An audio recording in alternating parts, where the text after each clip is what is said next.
Hello students, अब हम discuss कर रहे हैं एडवांस पेपर 1 24 मई जो कल हुआ था उसका सॉल्यूशन हम डिस्कस कर रहे हैं एक एक करके सारे क्वेश्चन। तो पहले मैंने 3 क्वेश्चन लिए हैं, उनका सॉल्यूशन मैं एक एक करके बता देता हूँ। पहले क्वेश्चन में बोला था कि आपका एफ एक्स एक फंक्शन है, एफ डैश एक्स पॉजिटिव है, F double dash x positive है। अगर एफ डैश एक्स पॉजिटिव है मतलब इंक्रीजिंग फंक्शन है और जीरो पे वैल्यू जीरो क्वेश्चन में दी है, मतलब एफ एक्स भी हमेशा कैसा होगा, पॉजिटिव होगा। तो मुझे पहला रिजल्ट निकालना था alpha F of beta this, ये पहला और जो सी ऑप्शन था वो दोनों बिल्कुल सेम ही बात को रिप्रेजेंट कर रहे थे। तो मैंने वहां से फंक्शन मान लिया 1/x एफ एक्स। कैसे? बीटा को इधर लाया, अल्फा को इधर, तो पता चला फंक्शन को 1/x एफ एक्स होना चाहिए। मैंने जी डैश एक्स निकाला, तो यहाँ पर मैं कोई कमेंट नहीं कर पा रहा था, तो नीचे का तो एक्स स्क्वायर पॉजिटिव होता है, सबको पता है कि एक्स स्क्वायर कैसा होता है, पॉजिटिव होता है। तो मैंने नीचे ऊपर वाले फंक्शन को एक नया फंक्शन मान लिया एच एक्स को देखा तो ये निकल गया x into F double dash x. F double dash x positive है और एक्स अल्फा बीटा गामा की बात हो रही तो वो भी पॉजिटिव है, तो एच एक्स कैसा फंक्शन होगा, इंक्रीजिंग। तो मैंने एच एक्स की जीरो पे वैल्यू निकालना चाहिए, तो जीरो, तो ये तो जीरो हो गया, और एफ ऑफ जीरो जीरो दिया है, तो f of H of zero zero है। तो मतलब एच एक्स अगर इंक्रीजिंग है तो अल्फा बीटा गामा पे एच एक्स की वैल्यू कैसी आएगी, पॉजिटिव आएगी। तो जी डैश एक्स में पॉजिटिव अपॉन पॉजिटिव हो गया ग्रेटर देन जीरो, मतलब जी एक्स हो गया इंक्रीजिंग फंक्शन। अब क्वेश्चन में हमको दिया है कि बीटा अल्फा से बड़ा है, तो G of beta greater than G of alpha, वहां से आप ये रिजल्ट निकाल सकते हो। तो ये आपका पहला ऑप्शन सही होता है। दूसरे ऑप्शन में सिमिलरली आप बोल सकते हैं कि gamma beta minus alpha is this, क्योंकि गामा से बड़ा gamma plus beta minus alpha होगा, क्योंकि बीटा अल्फा से बड़ा है। तो बिल्कुल इसी तरह से लिखेंगे और गामा और जी बीटा प्लस गामा का आगे नीचे इंटरचेंज करेंगे, तो ये ऑप्शन भी, जो सी ऑप्शन है वो भी करेक्ट हो जाएगा। बी ऑप्शन की जहां तक बात है, तो उन्होंने बोला है कि F double dash x positive है, मतलब ये कॉनकेव अपवर्ड है। कॉनकेव अपवर्ड मतलब ऐसा ग्राफ है, तो यहाँ देख सकते हो कि alpha plus beta plus gamma by two की वैल्यू बड़ी होगी किससे, F of alpha plus beta by two से, जो कि तुम्हें क्वेश्चन के बीच में दिखाई पड़ भी रही होगी। क्लियर है? क्योंकि लाइन ऐसे आएगी, ये मैंने कॉन्केविटी में ये चीज एक्सप्लेन की है, नोट्स के अंदर कॉन्केविटी में जाओ, आपसे क्वेश्चन हो जाएगा। क्वेश्चन 38 फर्जी क्वेश्चन है, इसमें मुझे बताने की वैसे कुछ खास जरूरत तो नहीं है, फिर भी मैंने इसे एक्सप्लेन किया है, तो देख लो एक बार। दोनों पेयर ऑफ स्ट्रेट लाइन को सॉल्व किया, 4 लाइनर ड्रॉ की, वर्टेक्स लिए, तो 3,3 -4,-4 एक्स और वाई पर लाई करेंगे, और ये दोनों point x plus y plus 1 पर लाई करेंगे। उम्मीद है ये क्वेश्चन पूरी क्लास का हो गया होगा। इसमें अगर आपकी गलती हो रही है तो फिर कुछ बोलना ही बेकार है। ठीक है, चलो तीसरे क्वेश्चन में, मतलब क्वेश्चन नंबर 39 में हमें 2 सर्किल दिए हैं, बोला है कि कुछ काम की बातें बताओ। तो मैंने x माइनस ए का whole square y minus b का होल स्क्वायर ओपन करके a square b square cut करके दोनों सर्किलों को सिंप्लीफाई किया है। सिंप्लीफाई करने के बाद दोनों से मैंने x square plus y square की वैल्यू बराबर इक्वेट की है, तो यहाँ से x square plus y square की वैल्यू आएगी 2bx प्लस 2ay, यहाँ से 2x प्लस 2y। इनको सॉल्व किया तो एक तो आएगा a माइनस बी, एक आएगा x माइनस वाई। अब क्वेश्चन में दिया है कि a और b डिफरेंट नंबर है, तो a माइनस बी तो कभी जीरो होगा नहीं, x माइनस वाई। तो पहला ऑप्शन गलत हो गया क्योंकि वहाँ y बराबर 2x दिया है। दूसरा ऑप्शन सही है क्योंकि वहाँ x बराबर y या y बराबर x दिया है।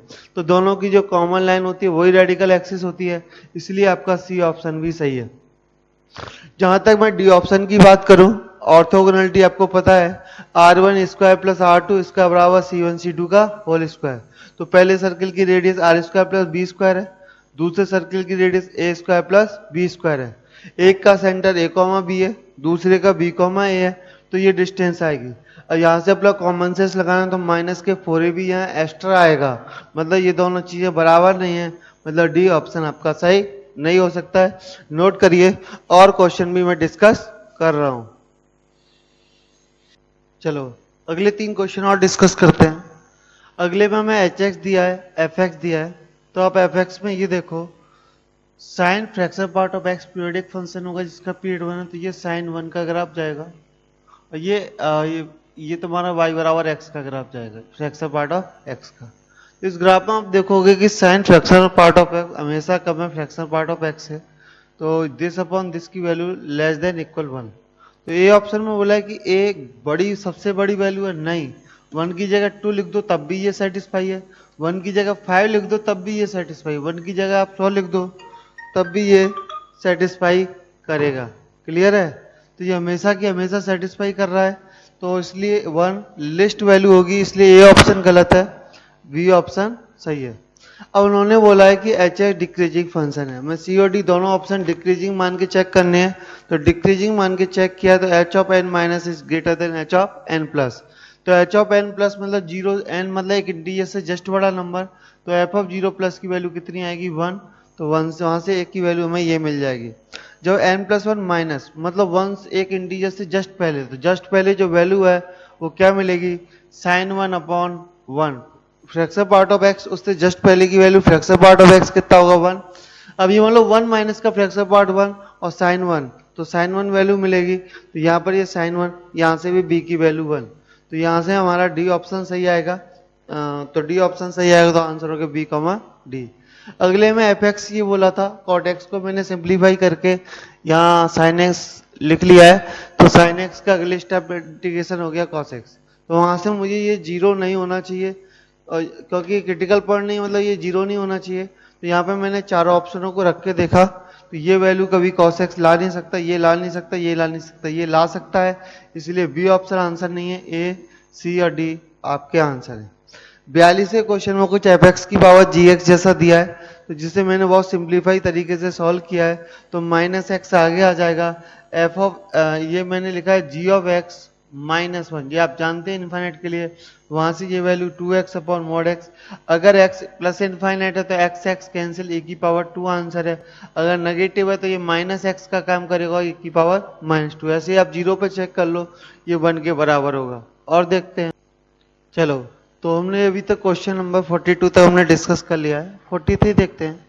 43 में कुछ ऐसा दिया है, तो आप ऐसे समझो एफ डैश एक्स क्या होगा, एफ डैश एक्स ये निकल के आएगा, पाई हमेशा पॉजिटिव है, एक्स स्क्वायर पॉजिटिव, तो ये नंबर पॉजिटिव होना चाहिए, ये नंबर पॉजिटिव के अकॉर्डिंग मतलब बी माइनस वन इधर।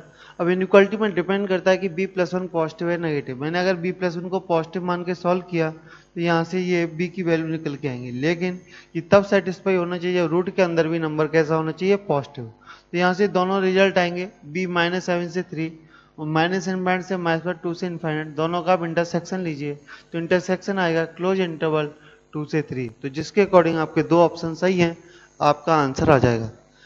44 बहुत कॉमन सेंस वाला क्वेश्चन है, जिसमें बोला गया है कि f अगर कंटिन्यूस है तो मॉड x भी कंटिन्यूस होगा, ऑब्वियसली बात है, आप किसी भी कंटिन्यूस फंक्शन का मॉड बना के देख लीजिए वो कंटिन्यूस आएगा। लेकिन बी में बोला है कि मॉड ऑफ एफ एक्स, तो मैंने मॉड ऑफ एफ एक्स ऐसा बना लिया और एफ एक्स ये बनाया, तो यहाँ मैं बी और डी दोनों ऑप्शनों को एक्सप्लेन कर रहा हूँ कि देखो mod of F x continuous है, लेकिन आप ध्यान से देखो एफ एक्स कंटिन्यूस नहीं है। सिमिलरली डी ऑप्शन भी यहाँ से क्लियर हो जाएगा कि मॉड ऑफ एफ एक्स का difference F of mod x का डिफरेंशिएशन हो सकता है, तो एफ एक्स का डिफरेंशिएशन नहीं हो सकता है, ये आप यहाँ पर देख सकते हैं। जहां तक सी ऑप्शन का सवाल है, तो सी ऑप्शन के लिए मैंने एफ ऑफ मॉड एक्स को इस तरह से करके दिखाया है, जब एफ एक्स की वैल्यू दोनों में कॉमन पॉइंट क्या जीरो, तो एच डैश एक्स जीरो आ जाएगा, मतलब एच एक्स भी कैसा है, एच डैश एक्स भी कैसा है कंटिन्यूस है, मतलब ये डिफरेंशिएबल फंक्शन है, इसलिए सी और ए इसके आंसर हो जाएंगे। 45 में आप ऐसे समझो कि कोई गाड़ी इधर से आ रही है तो 20 की स्पीड से आ रही है, तो ये हो जाएगा 800 माइनस 20t, ये ओ से जा रही है बी की तरफ तो 25t, तो cos थीटा का फॉर्मूला था, मैं आपको बताऊं, अगर ट्रायंगल की साइड ये ए है, ये साइड बी है, ये साइड सी है, अगर आपसे बोला है कि ये थीटा क्या होगा, तो इसके cos थीटा का फॉर्मूला होता है, मैं आपको बता दूं, अगर इस थीटा की बात है तो A square plus B square, A square plus B square minus C square upon 2ab, ये cos थीटा का फॉर्मूला है। ये हमने सर्किल के अंदर भी देखा था, जब एंगल बिटवीन टू सर्किल की बात की थी, तो हमें बताया था r1 square plus r2 square minus c1 c2 का स्क्वायर अपॉन 2r1 r2, तो वहां से ये आ जाएगा। यहाँ से आगे आपको हिंट में दे रखा है, हिंट में नहीं तो आप इसका डिफरेंशिएशन जीरो करके देख लीजिए, कि जहां पर जीरो हो रहा होगा ये s के लिए बात करना है, जिससे वहां से आपकी t की वैल्यू निकल आएगी, विद रेस्पेक्ट टू एस में डिफरेंस करके आप टी की वैल्यू निकाल सकते हैं। चलो अगला दिया है fraction part of x sine pi x. तो देखो ये पूछा ये कंटिन्यूअस होगा, गड़बड़ कहाँ क्या करेगा, तो मैं आपको बताता हूँ। फ्रैक्शन पार्ट ऑफ एक्स जो गड़बड़ करता है वो इंटीजर्स पर करता है, और हर इंटीजर पर साइन पाई एक्स कैसा हो जाएगा, जीरो। तो ये जीरो कर देगा, तो ऑब्वियसली बात है ये सारी जगह पे कैसा बना रहेगा, कंटिन्यूअस। तो कोई गड़बड़ वाली बात नहीं आएगी। 47 आपको क्वेश्चन में दिया कि एक बड़ा सा फंक्शन है, बोला ये इंक्रीजिंग है, तो आप एफ डैश एक्स निकालिए, एफ डैश एक्स को पॉजिटिव करिए तो एक क्वाड्रेटिक आ रही है। क्वाड्रेटिक कब पॉजिटिव होती है, जब उसका डी, सॉरी मैंने गलत किया, डी हमेशा जो नेगेटिव हो, डी अगर नेगेटिव हो तो क्वाड्रेटिक हमेशा कैसी होगी, पॉजिटिव। इक्वल का साइन है तो आप भी इक्वल का साइन लगा लीजिए। 48 में आपको बहुत अच्छे से एक्सप्लेन कर रहा हूं, तो दो केस बनेंगे, F x positive, F x negative. Positive है तो एफ इन वाई बराबर एक्स है, ये एक्स आएगा, वहां से 3x आएगा। तो आपके ए ऑप्शन और सी ऑप्शन तो डायरेक्टली गलत है, f x y f inverse x की वैल्यू एक्स लगा दो। बी में क्या है, ये पॉजिटिव के लिए तो सेटिस्फाई हो रहा है, लेकिन जब नेगेटिव के लिए हम 3x रखेंगे तो सेटिस्फाई नहीं हो रहा है। डी ऑप्शन में क्लियरली लिख के दिया है कि एफ एक्स पॉजिटिव है, तो एफ एक्स पॉजिटिव में एफ इनवर्स एक्स की वैल्यू एक्स डाल के देख लीजिए, तो वो हमेशा सेटिस्फाई हो रही है, इसलिए इस क्वेश्चन का आंसर डी है। बाकी बचे इंटीरियर टाइप भी हम डिस्कस करते हैं। चलो आगे और क्वेश्चन एक्सप्लेन करते हैं। 49 क्वेश्चन में हमको दिया है कि एक क्वाड्रेटिक है, एक क्यूबिक इक्वेशन है, दो रूट कॉमन है। तो मैंने क्यूबिक का हिट एंड ट्रायल से एक रूट निकाला -1, तो इसके फैक्टर आगे दिस। अब मुझे दिख रहा है कि इसके जो दो रूट हैं वो इमेजिनरी रूट है। और जैसे कोई बोले ये क्वाड्रेटिक है, इसके दो रूट कॉमन है, तो ऑब्वियसली बात है दोनों इसके जो रूट है, अगर एक इमेजिनरी रूट है दूसरा भी इमेजिनरी होगा। अब ऐसा तो नहीं हो सकता कि एक x+1 मैच कर जाए एक x-1, वो नहीं हो सकता। तो इन दोनों के दोनों इमेजिनरी रूट सेम रूट होंगे, तो वहां से a और b की वैल्यू आपकी आ जाएगी। 50 क्वेश्चन बहुत वेरी वेरी इंपॉर्टेंट है, कंसेप्ट है, इसमें ध्यान से समझिए क्या कंसेप्ट है। एफ डैश एक्स की वैल्यू मैंने निकाली है, यहां तक सबने कर लिया होगा, लेकिन यहां से आगे अगर ये हमेशा के लिए इंक्रीजिंग है मतलब पॉजिटिव है, तो मैंने इसे इस तरह से लिखा, डी से निकाल के देखा तो डी हमेशा ग्रेटर देन इक्वल 0 आ रहा है, तो मतलब डी मेरी कोई हेल्प नहीं कर रहा है, क्योंकि डी 0 करके या पॉजिटिव करके कोई फायदा नहीं है। अच्छा, कुछ लोग बोलेंगे सर कि अगर डी पॉजिटिव है तो दो रूट आएंगे, दो रूट आएंगे तो हमेशा पॉजिटिव नहीं होगा। तो मैं आपको बता दूं कि यहाँ पर जो टी है वो नेगेटिव नहीं हो सकता है, मतलब ये क्वाड्रेटिक केवल आधी है, आपको ये भी ध्यान से देखना पड़ेगा, ये केवल आधी क्वाड्रेटिक की बात कर रहा है। क्लियर है, तो यहाँ पर समझो।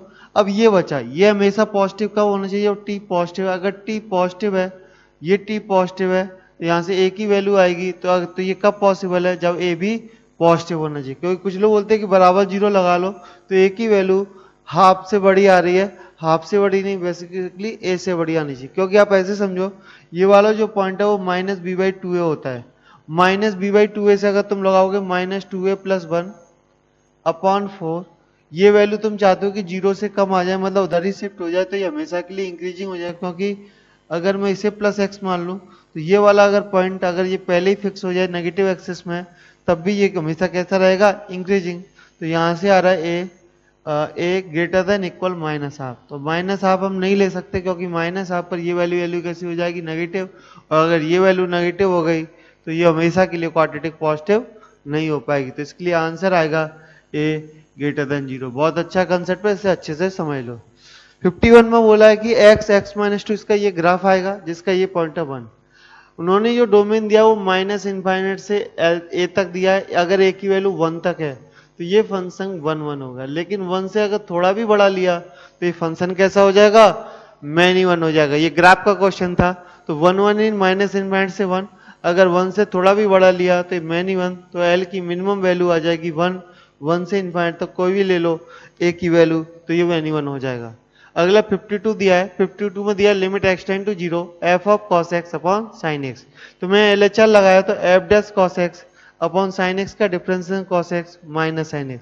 sin x की वजह से चाहे f डैश cos x कितना भी निकल के आए, cos 0 तो 1 हो, ये तो सबको पता है cos 0 1 होता है, तो नीचे से तो कोई दिक्कत नहीं है, लेकिन ये sin x है पूरे को क्या कर देगा 0। तो जो f डैश x की जो वैल्यू आएगी, वो लिमिट की जो वैल्यू आएगी वो 0 के बराबर आएगी।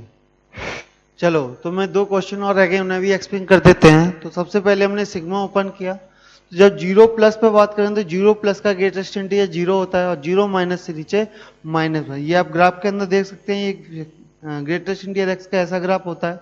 तो -1 0 -1 0 -1 0, और 2n+1 तक बात करें तो टोटल n+1 माइनस आएंगे, तो n+1 माइनस और n+1 प्लस, तो ये दोनों कट जाएंगे, ओवरऑल आंसर 0 आ जाएगा। जहां तक 54 क्वेश्चन की बात है तो ये दिया है साइन 2x/3, तो इसका आंसर आएगा 3π/2।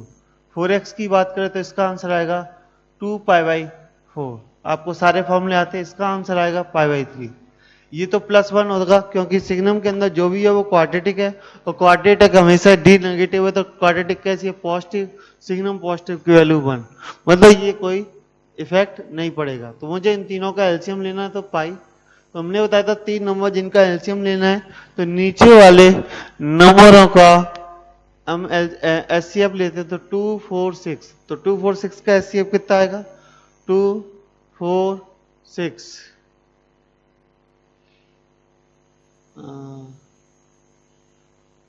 ठीक है, 2 4 6 का एचसीएफ आएगा 1, कितना आएगा 1। अच्छा 2 4 6 नहीं है, बेसिकली आप क्या करो, 2/4 को ना आप π/2 लिख लो, तो 2 2 3 का एचसीएफ 1, 3 1 1, इनका एलसीएम आएगा 1, सॉरी एलसीएम आएगा 3, आंसर आ जाएगा 3π। तो ये हमने इस तरह पेपर 1 डिस्कस किया, आप देख लीजिए। फिर भी अगर कोई डाउट हो तो हमारा जो मैथ का ग्रुप है वहाँ पर आप क्वेश्चन नंबर भेज दो, मैं आपको कॉल करके आपको पूरा एक्सप्लेन कर दूंगा। Okay, thank you.